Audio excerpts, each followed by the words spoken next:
Hey y'all, today on the farm we're getting the soybean fertilizer and chemicals put out on the field, and then we're gonna incorporate them into the ground. You'll notice that the fertilizer is yellow looking. That's because it has a chemical added to it to help control grasses in the field. The reason we have a grass herbicide mixed into the fertilizer is because in the region where we live, whether you till the earth or don't till it, leave it no-till or whatever you choose to do, when the temperatures warm up in the summertime, grasses come up everywhere out here. Buffalo grass, crabgrass, Johnson grass comes up, but if you don't do something to control the grass, you will have crabgrass at least belt deep and as thick as fleas on a dog's back. So you have to put out something to control the grasses if you're going to do a long-term crop, such as a row crop like a soybean or a cotton or peanut, something that's going to be in the ground from spring all the way into the fall.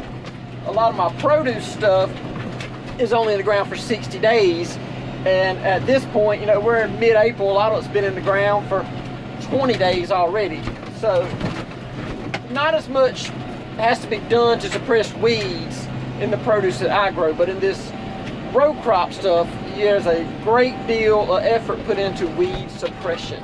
I'm using the 6115M John Deere today to spread this fertilizer. You will notice that it is tricked out with virtually everything you can fit inside this cab. This is the tractor that we bale hay with. This is the tractor I spray with, and so we have GPS in it, and so I can't see out the right side of this tractor, but this is a high-tech little tractor, and the reason we use this little tractor for this particular job, the fertilizer job, is because I have subsoiled this field, as you saw in a previous video, which means I have deeply tilled it and it is nice and soft out here. If I were to come out here with a large spreader, so get the fertilizer company to spread it for me, they would come out here with a huge machine, carry a big load of fertilizer on them, and it would compact this ground that I've already loosened.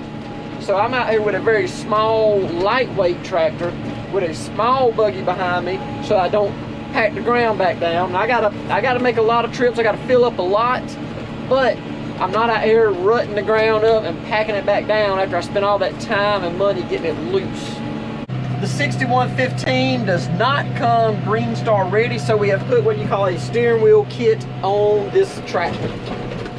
That allows it to be used as a guidance tractor. Without this kit, this tractor don't have the internal mechanisms in place to hook up a Green Star, so you have to put one of these steering wheel kits on it in order to make it Green Star accessible. Pre-mixing the grass herbicide with the fertilizer saves me a trip, because I don't have to go fertilize the field, then hook up to the sprayer and go run over that same ground spraying the herbicide. Instead, I'm doing it all in one trip, and that saves me time and fuel. And when you save time and fuel, you save money.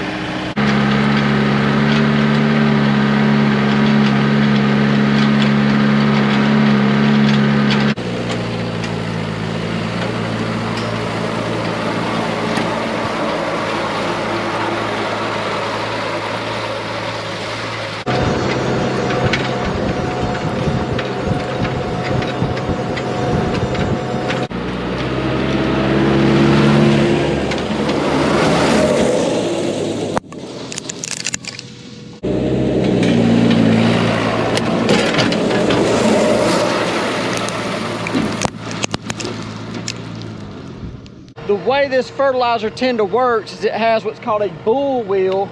What engages, it mashes down, presses against the drive wheel, the wheel that is actually on the ground.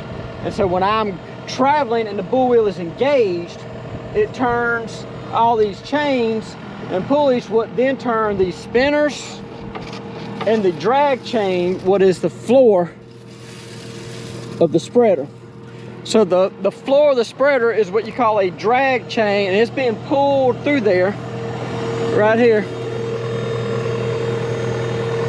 It's being pulled through there, and the fertilizer sits down. Inside here, there's a floor up under that chain, and the fertilizer sits in these little pockets.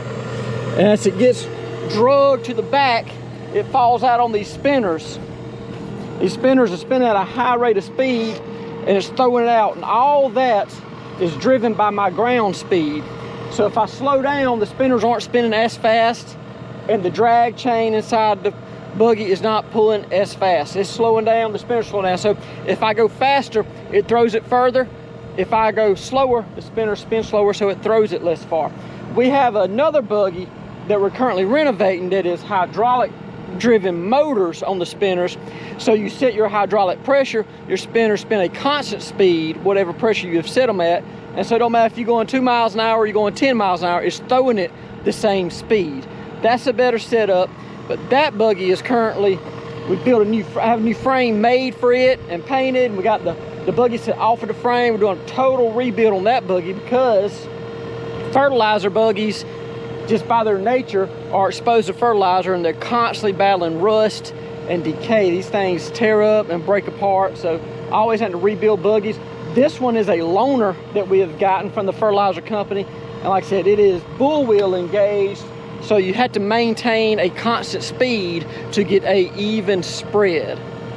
To get the swath width that I want, I'm had to run 8 miles an hour. So 8 miles an hour sounds slow on the highway, but in a field, 8 miles an hour is bringing it on pretty good. So it's a rough ride all day. As long as I'm spreading, it's going to be a pretty rough ride.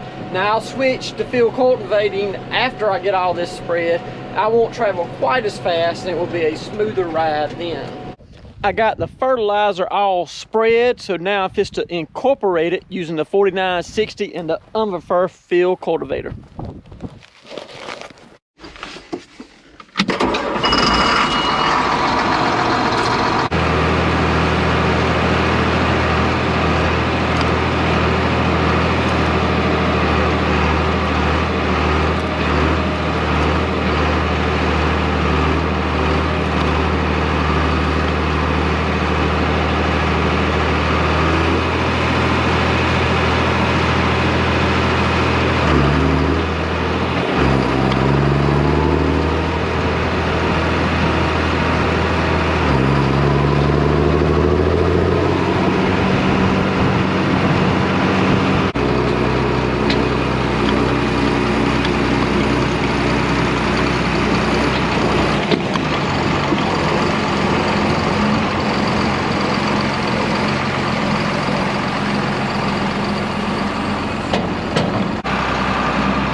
That don't know, these 4960s are equipped with what they call chrome triangle guidance system. There's a chrome triangle on the end of the hood.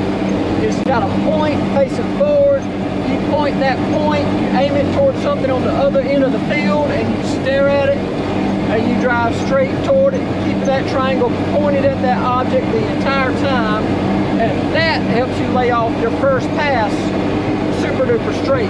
And then every pass from then on is based off of that pass looking out your side window. I know you guys on them 8Rs, y'all don't know why they put that chrome strip up there on the hood. That's what it's for. Before they had Green Star guidance, they had a little chrome triangle, sometimes a little chrome line on the end of the hood that you aim that at a target on the other end of the field so you can lay off a straight road on your first pass. Got shut down pretty quick. We got a bearing done gone out on the basket. And that's pretty common on field cultivators. These bearings go out frequently on all brands. But Limpkin Rubens have a large basket on the back of them. Actually, a pair of large baskets on the back of them, and the bearings never go out. Or they haven't gone out with us, at least. So maybe all these field cultivator people could look at those baskets on the Limpkin Ruben and see why their bearings don't tear up. But field cultivator bearings, these things get eat up like candy.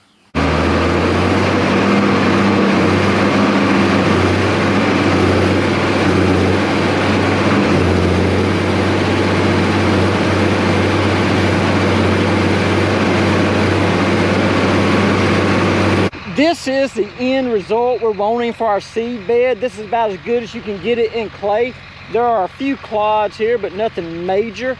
We can deal with this right here. So this is how we want it. I'm gonna make one more pass through here. This is where I was turning around at, so I'm gonna make one more pass through here to cut my ends in and get this field nice and perfect around the edges. Don't want any tire tracks left out here from where I was cultivating, because the next thing out here is gonna be the planter. I don't want those planters to ride down through a tire track. That may be a spot where a seed don't get put in the ground, something don't get done right.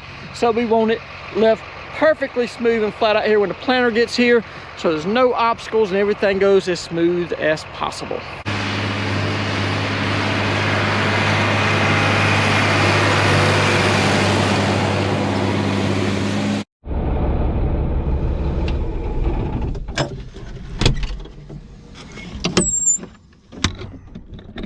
Well, that is it for soybean land prep. We've got the fertilizer out, we got the pre-plant chemical put down, and we got it all incorporated with the field cultivator. So now we gotta get the planter ready. I gotta switch the planter plates out, do a little bit of maintenance on the planter. We'll hook it behind the 85, and maybe tomorrow or the next day be planting some soybeans. I know tomorrow morning I need to be spraying some corn. Got a little Texas panicking coming up, and gotta hit that up with a little bit of spray and get the first shot of fertilizer on the corn, and then we'll switch that planting and be planting these beans wide open. I thank all y'all for watching, and we'll see you next time.